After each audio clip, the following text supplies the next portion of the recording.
Le Gabon, au lendemain de la validation de l'élection d'Ali Bongo par la Cour constitutionnelle, c'est le fait du jour du 64 minutes.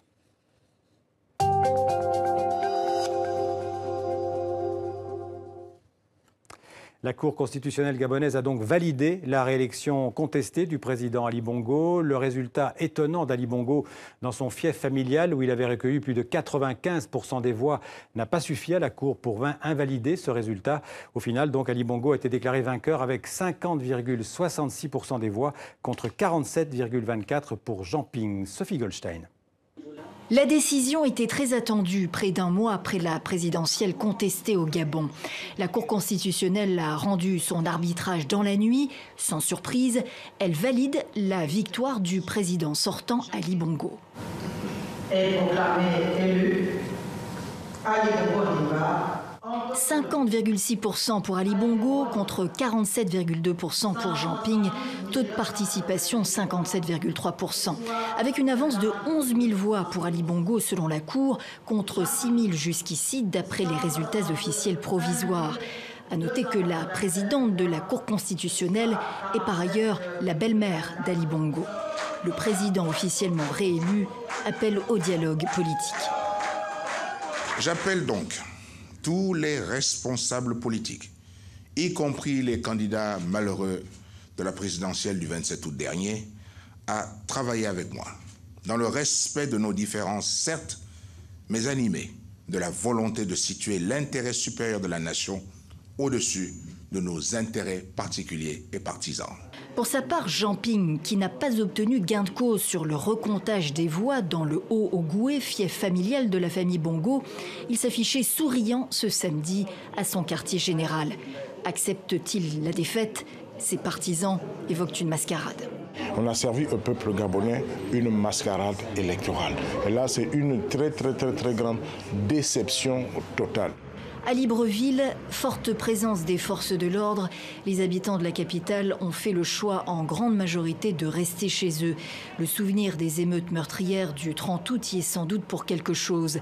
L'opposition a fait état par ailleurs de plusieurs arrestations dans ses rangs ces derniers jours, notamment à Port-Gentil.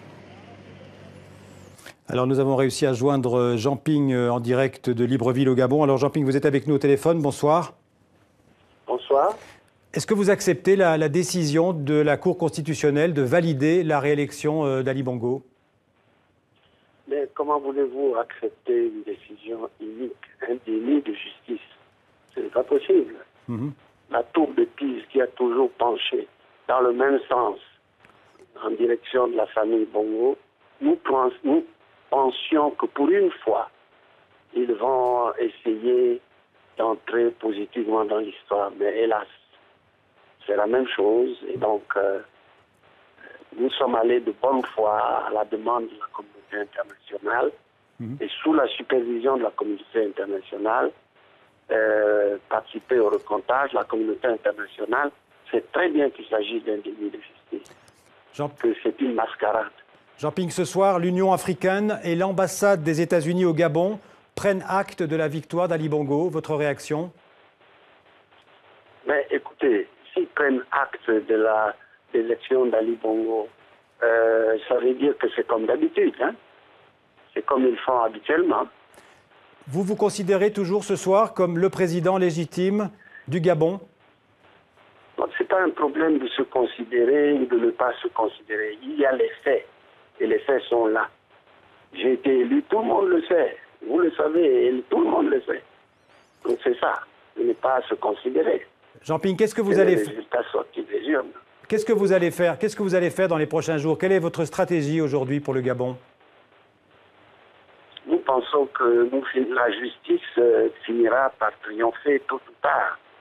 Et que notre combat pour instaurer l'état de droit, pour instaurer la justice, pour instaurer l'alternance, finira tôt ou tard par triompher. Qu'est-ce que vous demandez à vos partisans ce soir? Je leur demande de rester vigilants et de rester mobilisés. Merci beaucoup. Merci d'avoir été avec nous en direct sur le 64 minutes de TV5 Monde. Merci beaucoup. Je vous en prie. Au revoir. Au revoir. Avec nous en plateau aussi la journaliste de TV5 Monde, Ilham Taoufiki. Bonsoir Ilham. Pour commenter donc ce qui se passe en ce moment au Gabon, vous avez couvert la campagne présidentielle pour TV5 Monde sur place. Vous auriez d'ailleurs dû retourner au Gabon pour couvrir cette décision de la Cour constitutionnelle, mais vous n'avez pas obtenu l'accréditation des autorités gabonaises. Alors, on l'a entendu, Jean-Ping vient de s'exprimer. Il a parlé d'un déni de droit. Quelles sont les options, selon vous, qu'il peut encore avoir dans les mains pour faire valoir sa position ? Mais lors de sa conférence de presse, il laissait entendre qu'il attendait de la communauté internationale qu'elle fasse pression sur Ali Bongo, mais on le voit depuis le début, la communauté internationale est plutôt prudente. Il est vrai qu'aucun chef d'État nommément n'a appelé Ali Bongo pour saluer sa victoire, mais vous l'avez dit tout à l'heure, ils ont pris acte, en tous les cas l'Union africaine et les États-Unis ont pris acte de la victoire d'Ali Bongo. On voit mal aujourd'hui une intervention armée extérieure comme il y a pu y avoir en Côte d'Ivoire en 2010-2011. Là, il lui reste la guerre d'usure, mais là encore, est-ce que ça a porté ses fruits ? L'armée et la police sont du côté d'Ali Bongo aujourd'hui. Il reste une inconnue. Que feront ceux qui n'ont pas voté pour Ali Bongo, qui ont voté pour Jean-Ping et qui ont manifesté violemment au lendemain de l'annonce des résultats. Jean-Ping qui leur demande de rester vigilants, mais il ne donne pas de consignes plus précises. Pas de consignes plus précises. Alain Billy-Binzé, d'ailleurs, l'a menacé à demi-mot. S'il y avait de la violence, eh bien, Jean-Ping devra en répondre personnellement. Pour l'instant, il n'y a aucun mouvement de manifestation ou de contestation dans les rues de Libreville. Alors la Cour constitutionnelle valide donc la réélection d'Ali Bongo. Comment est-ce qu'Ali Bongo, donc à nouveau président du Gabon, peut-il ramener la paix dans son pays après les violences de ces dernières semaines qui ont fait des dizaines de morts ? Cela semble extrêmement difficile. Parler de paix, peut-être même de sérénité, même ça c'est extrêmement compliqué. La Cour constitutionnelle a quand même crédité Jean-Ping de 47%, même si ces résultats sont contestés par l'opposition. C'est-à-dire que près de la moitié du corps électoral est persuadé aujourd'hui que son vote lui a été volé.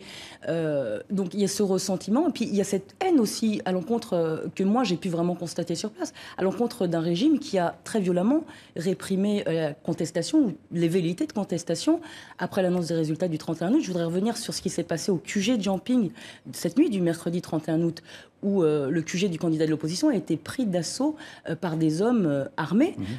Ils sont intervenus avec des armes de guerre. Tous les témoins que nous avons pu entendre nous disent peu ou prou la même chose. On pouvait penser à ce moment-là que c'était pour tuer les gens qui étaient à l'intérieur de ce QG. Dans tous les cas, c'est ce qu'on nous a dit. Et c'est pas 1, 2, 3, c'est des dizaines de témoignages qui ont été recoupés par d'autres confrères sur place. Ils sont entrés, ils ont tué. Les corps ont disparu. Certains ont vu ces hommes cagoulés emporter des corps vers une destination inconnue. Alors, combien y a-t-il eu de morts depuis cette annonce des résultats le 31 août ? Le gouvernement continue à parler de 3 morts, ce qui est totalement pas crédible. Il y a des familles qui ont réussi à rentrer à la morgue de Gassebga, qui est interdite aux journalistes, et qui ont pu identifier les corps de leurs proches à force de persuasion. Aujourd'hui, il y a une liste qui circule dans le QG de l'opposition et dans la société civile, avec 26 familles qui ont réussi à identifier 26 de leurs proches qui avaient disparu depuis ce fameux 31 août. Merci Ilham pour ces précisions donc, sur la situation au Gabon. Je signale d'ailleurs qu'un dossier complet sur l'actualité gabonaise, vous pouvez le retrouver sur notre site tv5monde.com, et puis qu'une édition spéciale de notre journal Afrique sera consacrée tout à l'heure à l'actualité gabonaise. Ce sera à 22h30, heure de Paris.